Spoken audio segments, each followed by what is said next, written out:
नमस्कार। गुजरात विधानसभा चुनाव को लेकर राष्ट्रीय फलोदी सट्टा बाजार का ओपिनियन पोल ने खलबली मचा दी है। ताजा भाव के हिसाब से इस वक्त किसका पलड़ा भारी नजर आ रहा है?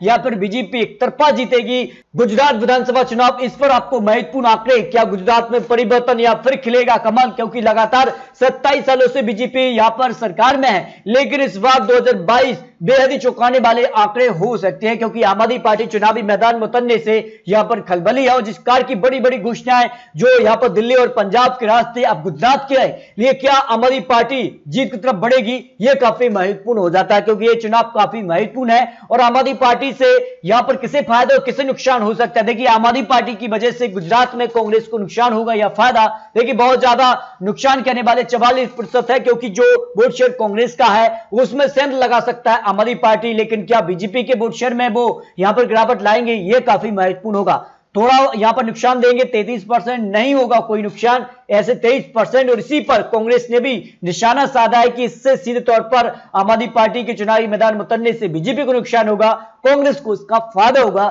लेकिन दावे और यहां पर जो आंकड़े हैं उनमें कितना यहां पर दम दिखता है? अगर यहां पर गुजरात के रीजन बाई आंकड़े आपको दिखाएं तो सौराष्ट्र कच्छ में किसे कितनी सीटें मिल सकती हैं, यहां की अगर बात की जाए तो कुल मिलाकर बीजेपी को 32 सीटें जा सकती हैं, कांग्रेस को 12। यहां पर बात की जाए तो यहां पर आम आदमी पार्टी 9 सीट, जबकि अन्य की बात की जाए तो 1 सीट, यानी सौराष्ट्र में कहीं ना कहीं यहां पर बीजेपी को फायदा हो रहा है। सबसे बड़ी पार्टी बीजेपी अब तक बनती नजर आ रही है, लेकिन आने वाले वक्त में क्या होगा? क्या आम आदमी पार्टी जो 9 सीट का आंकड़ा है इसको और बढ़ा पाएगी? यह काफी महत्वपूर्ण हो जाता है। इसके अलावा अगर बात की जाए उत्तर गुजरात में किसे कितनी सीटों पर जीत मिल सकती है, देखिए इसमें अगर बात की जाए तो बीजेपी को यहां पर 23 सीटें जा सकती है, कांग्रेस को यहां पर 5 सीटें, जबकि यहां पर आम आदमी पार्टी 4 सीट, अन्य का यहां पर खाता नहीं खुल रहा है। नहीं, आम आदमी पार्टी यहां पर भी खाता खोल रही है, लेकिन जो 4 सीटें हैं इनको कितना आगे बढ़ा पाएगी? क्योंकि अभी भी जो समय है और इस समय में जिस कार से आम आदमी पार्टी चुनावी मैदान में है, मनीष सिसोदिया हो या फिर अरविंद केजरीवाल जो जनसभाएं कर रहे हैं, उससे कहीं न कहीं उनको फायदा मिल सकता है। अगर बात की जाए तो सेंट्रल गुजरात में यानी मध्य गुजरात में किसको कितनी सीटें मिल सकती है, इस पर देखिए सेंट्रल गुजरात में बीजेपी को सबसे बड़ी यहां पर पार्टी बन रही है, 47 सीटें बीजेपी को मिल रही है। आम आदमी पार्टी यहां पर 4 सीट, कांग्रेस 10, और अन्य का यहां पर खाता नहीं खुल रहा है, यानी यहां पर भी बीजेपी को जीत मिल रही है, सबसे बड़ी पार्टी बन रही है। लेकिन आम आदमी पार्टी यहां पर भी 4 सीटों पर जीत हासिल कर रही है।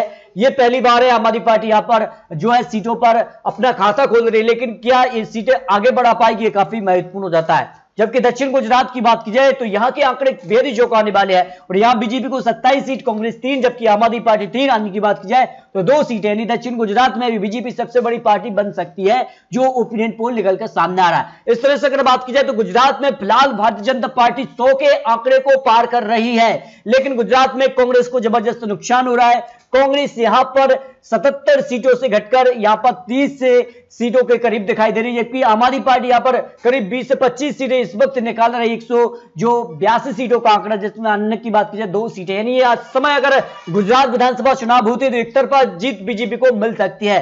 लेकिन आम आदमी पार्टी जो लगातार यहां पर अपनी सीटों में इजाफा कर रही है, पहले का जो ओपिनियन पोल था उसमें कम सीट थी, लेकिन इस बार जो ओपिनियन पोल सामने आ रहा है उसमें 20 से 25 सीटें आम आदमी पार्टी को मिल सकती हैं। तो इस तरह से अगर बात की जाए तो गुजरात विधानसभा चुनाव को लेकर जो सटीक ओपिनियन पोल सामने आ रहा है उसमें बीजेपी को जीत मिल रही है।